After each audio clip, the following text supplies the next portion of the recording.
It's melt season at Burger King. Melt away the winter with BK's Cheesy Melt. Get classic, bacon, or shrimp and Swiss for only $4.99. BK, have it your way. Get with 2 Whopper Junior Patties. Limited time at participating U.S. Burger King restaurants. Price may vary. Imagina una era lejana, donde los gigantes vagaban por la tierra, sus presencias imponentes simbolizando un poder inigualable e inspirando temor. Visualiza un tiempo en el que ejércitos de hombres marchaban con gigantes entre sus filas, y las personas comunes no solo los observaban con miedo, sino también con un profundo sentido de admiración y fascinación. Ahora, piensa en un período en el que esos seres gigantescos caminaban entre nosotros, sus vidas entrelazadas con las nuestras, sus historias no solo como cuentos antiguos, sino como capítulos fundamentales en la historia de la humanidad, grabados para siempre en los registros del tiempo. Goliat, un nombre que evoca fuerza e intimidación, es solo el comienzo de esta saga. Su historia, registrada en 1 Samuel 17, describe una guerra tan colosal que hasta los corazones más valientes de los hombres temblaban ante ella. Sin embargo, envuelta en las brumas de la historia, está la saga de sus hermanos gigantes, que son figuras tan intrigantes como misteriosas. Muchas personas desconocen que Goliat no estaba solo. Él tenía hermanos que, al explorar los anales del tiempo, revelan una narrativa que trasciende la figura de Goliat, el filisteo de Gat. La armadura de Goliat era un testimonio de su fuerza, pesando tanto como un hombre, y su lanza era como la trave de un tejedor en tamaño y peso. No obstante, más allá de su destreza física, existía una línea de gigantes, cada uno con su propia historia, cada uno representando un capítulo en las crónicas de las legendarias batallas de David. Estos gigantes, parientes de Goliat, emergen de las escrituras sagradas, desafiando nuestra comprensión del mundo antiguo y sus habitantes. ¿Serían ellos Nefilim, descendientes de ángeles y humanos, como algunos especulan, o simplemente hombres de estatura extraordinaria, descendientes de una línea perdida en el tiempo? Acompáñame mientras viajamos a través de las páginas de 2 Samuel y 1 Crónicas, explorando las vidas y muertes de estas figuras enigmáticas. Desentrañemos las secuencias de sus orígenes y cuestionemos las suposiciones sobre sus identidades, comenzando por Goliat, el filisteo. En el primer libro de Samuel, capítulo 17, versículos 2 al 7, se narra el contexto en el que Saúl y los hombres de Israel estaban posicionados en el valle de Elá, preparados para el combate contra los filisteos. Los filisteos estaban posicionados en una montaña de un lado, mientras que Israel ocupaba la montaña del otro lado, con un valle entre ellos. En este escenario surge un campeón del campamento de los filisteos llamado Goliat, cuyas características físicas se describen con detalles impresionantes. Medía 6 codos y un palmo de altura, lo que equivale a cerca de 2,90 metros. Goliat usaba un casco de bronce en su cabeza y vestía una cota de malla cuyos anillos pesaban cerca de 57 kilos. Además, poseía grebas de bronce en sus piernas y empuñaba una lanza de hierro con un mango tan grueso como la trave de un tejedor, cuya cabeza pesaba cerca de 7 kilos de hierro. Adicionalmente, estaba protegido por un escudero. A lo largo de la historia registrada en la Biblia, los filisteos son frecuentemente mencionados como adversarios de los israelitas, y esta enemistad es especialmente evidente durante el reinado del rey Saúl, quien enfrentó a los filisteos en diversas ocasiones. Uno de estos encuentros notables se detalla en la historia de Goliat, el gigante filisteo. El papel de un campeón en un ejército en aquella época era crucial y altamente respetado. Estos campeones no eran solo guerreros habilidosos, sino también símbolos de fuerza y honor del ejército, seleccionados por sus habilidades extraordinarias de combate, coraje y astucia táctica. Representaban más que solo destreza militar, encarnaban el espíritu y la valentía de toda la tropa. El papel de estos campeones era defender el honor y los intereses de sus ejércitos, frecuentemente participando en combates individuales para resolver disputas, determinar el resultado de conflictos o decidir el destino de los prisioneros. Goliat, según la narrativa bíblica, era uno de estos campeones del ejército filisteo. Imagine what's possible when learning doesn't get in the way of life. At Capella University, our game-changing FlexPath learning format lets you set your own deadlines so you can learn at a time and pace that works for you. It's an education you can tailor to your schedule. That means you don't have to put your life on hold to pursue your professional goals. Instead, enjoy learning your way and earn your degree without missing a beat. A different future is closer than you think with Capella University. Learn more at capella.edu. We're so done with New Year, New You. This year, it's more you on Bumble. More of you shamelessly sending playlists, especially that one filled with show tunes. More of you finding Geminis because you know you always like them. More of you dating with intention because you know what you want. And you know what?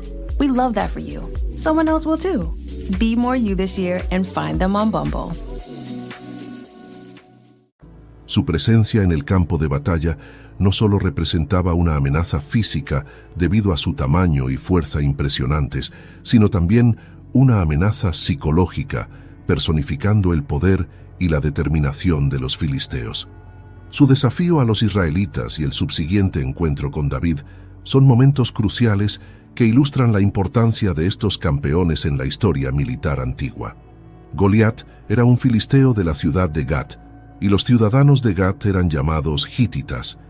Goliat se menciona como un guerrero en 2 Samuel 21:19, donde se describe que medía más de 2,70 metros de altura. Esto nos da una idea de cuán imponente era la estatura de Goliat, considerando que en 2009 Sultan Kösen fue identificado como el hombre más alto del mundo por el Guinness World Records, midiendo cerca de 2,51 metros de altura. Por lo tanto, incluso el hombre más alto registrado en la historia reciente no se compararía en altura con Goliat. Además de su estatura imponente, Goliat era un guerrero experimentado con defensas aparentemente intransponibles. Su armadura de bronce, incluyendo casco y cota de malla, pesaba cerca de 57 kilos, otorgándole una defensa casi impenetrable. Además, Goliat utilizaba grebas de bronce para proteger sus piernas y empuñaba una lanza de bronce maciza, cuyo mango era tan pesado como la trave de un tejedor, mientras que la punta de la lanza pesaba alrededor de 6,8 kilogramos. Un portador de escudo lo acompañaba cargando un gran escudo para desviar las flechas enemigas. Esta configuración presentaba un desafío intimidante para los soldados israelitas.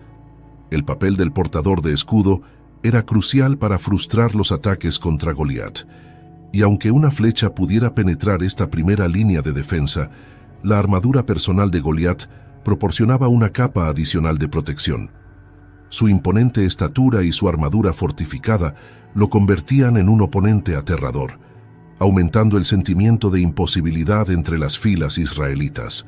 El miedo entre los israelitas se intensificó cuando Goliat lanzó un desafío en 1 Samuel 17:8.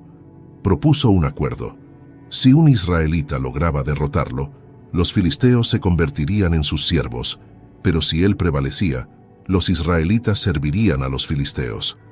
Esta proposición, junto con la tarea aparentemente insuperable de derrotar a Goliat, paralizó al ejército israelita de miedo, llevando a un período de inacción de 40 días, durante los cuales incluso el rey Saúl retrocedió con aprensión. La historia toma un giro con la llegada de David, un joven pastor que, a pesar de su juventud e inaptitud para el servicio militar, se sintió profundamente ofendido por el desacato de Goliat al Dios de los israelitas. Motivado por su fe, David se ofreció para enfrentar a Goliat. Inicialmente, Saúl estaba escéptico debido a la juventud de David, pero la narrativa de las experiencias de David defendiendo sus ovejas de los depredadores convenció a Saúl de su capacidad.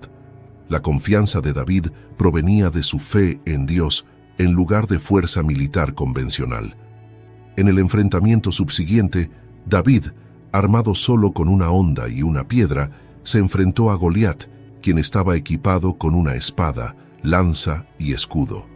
La inquebrantable confianza de David en Dios lo llevó a la victoria. Declarando que luchaba en nombre del Señor de los ejércitos de Israel, David utilizó su honda para alcanzar a Goliat, dejándolo incapacitado, y, aprovechando el momento, usó la espada de Goliat para matarlo. La derrota de su campeón hizo que el ejército filisteo huyera en desorden, llevando a su derrota a manos de los israelitas. En conclusión, aunque los israelitas realmente se encogieron de miedo ante Goliat, fue la fe de David en Dios lo que permitió la victoria sobre el gigante filisteo. Esta historia épica es un testimonio de la importancia de la fe y la determinación para superar desafíos aparentemente insuperables, capacitando a David para superar al gigante y asegurar la victoria para los israelitas, demostrando el poder de la fe sobre el miedo y la fuerza. Ahora que tenemos un contexto sobre Goliat, lo que puede sorprender a muchas personas es que Goliat tenía hermanos. Goliat no era el único gigante en la tierra de los filisteos. Tenía hermanos con físicos igualmente impresionantes. Según la información proporcionada en las Escrituras, Goliat tenía 4 parientes que compartían su físico y fuerza. Aunque hay cierto debate sobre la relación de Goliat con estos individuos, sabemos que todos estaban biológicamente relacionados con Goliat. Los poderosos hombres de David finalmente mataron a todos los descendientes de Goliat, según se registra en 2 Samuel 21, 15, 22 y 1 Crónicas 24, 8. En 1 Crónicas 24, 8 se relata que, tras una guerra en Geser contra los filisteos, Abisai hirió a uno de los hijos del gigante y sus descendientes fueron abatidos. Además, Elán, hijo de Jair, mató a Lami, hermano de Goliat, en otra guerra en Geser. También en Gat, un hombre de gran estatura, descendiente de Rafa, fue muerto por Jonatán, hijo de Simei, hermano de David. Todos estos descendientes de Rafa, hermano de Goliat, fueron derrotados a manos de David y sus hombres. En 2 Samuel 21, 15, 17, se menciona a Isbi-Benobe, uno de los hijos de los gigantes, que desafió a Israel durante el reinado de David. Hubo encuentros con estos parientes de Goliat, que parecen haber buscado venganza por la derrota de Goliat. La Biblia describe a Isbi-Benobe con una lanza que pesaba aproximadamente 3,4 kilogramos y su intención de matar a David. Sin embargo, la intervención divina a través de Abisai, uno de los poderosos hombres de David, llevó a la derrota y muerte de Isbi-Benobe, quien es descrito como uno de los hijos de Goliat. Otro pariente de Goliat mencionado en las Escrituras es Saf, quien fue muerto por Cusá, el rusita, durante una batalla con los filisteos en Gat, según se relata en 2 Samuel 21, 18. Este encuentro ilustra aún más los conflictos continuos entre los israelitas y los filisteos, especialmente involucrando a los descendientes de Goliat. El último pariente de Goliat mencionado en la Biblia se encuentra en 2 Samuel 21, 22, describiendo una batalla en Gat que involucró a un gigante de gran estatura con 6 dedos en cada mano y 6 dedos en cada pie, una característica física única que lo distinguía de los demás. Estos relatos destacan la presencia de una línea de gigantes asociados a Goliat y sus consecuentes interacciones con los israelitas a lo largo de las narrativas bíblicas. Este individuo, también un descendiente de Goliat, fue derrotado por Jonatán, el sobrino de David. Estos relatos destacan el tema continuo de conflicto entre los israelitas y los filisteos y resaltan las figuras notables que desempeñaron papeles significativos en estas batallas históricas. La identidad de Goliat y sus hermanos plantea una pregunta intrigante. ¿Eran Nefilim? Este tema ha sido objeto de mucho debate y especulación. Algunos han sugerido que eran parte de los Nefilim postdiluvianos. Sin embargo, esta interpretación puede no alinearse con el texto bíblico, ya que no hay mención explícita en las Escrituras de que Goliat y sus parientes fueran Nefilim. Las evidencias bíblicas apuntan más a la origen y verdadera identidad de Goliat y sus hermanos. Los filisteos, de los cuales Goliat descendía, están históricamente ligados a los anaquitas de Gat.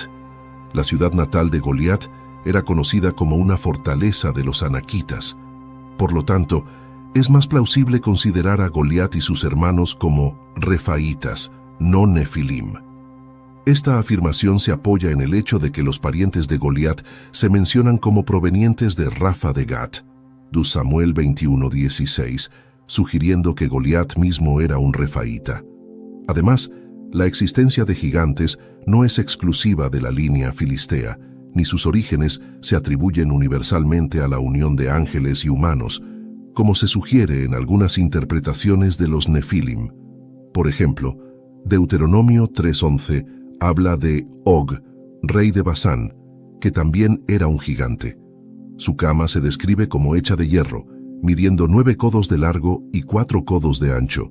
Sin embargo, Og no se identifica como un Nefilim en las Escrituras.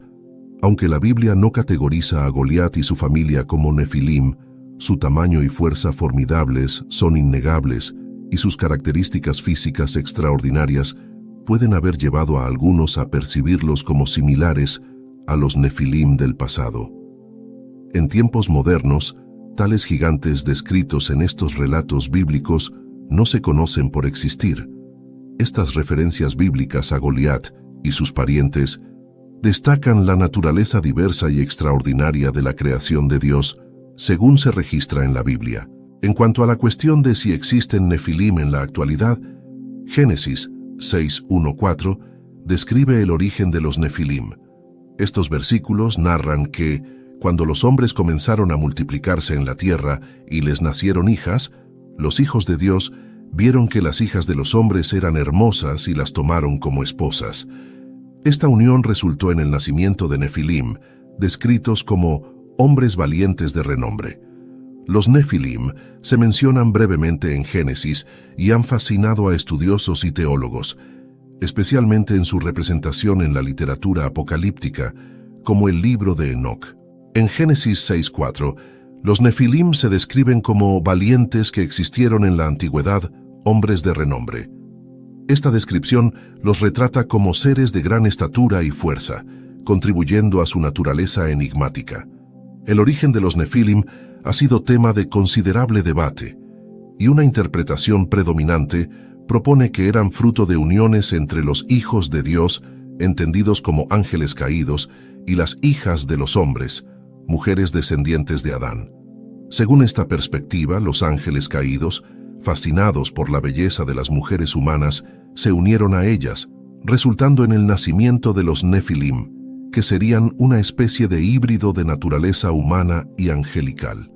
Sin embargo, la identidad de los Nefilim no está exenta de controversias.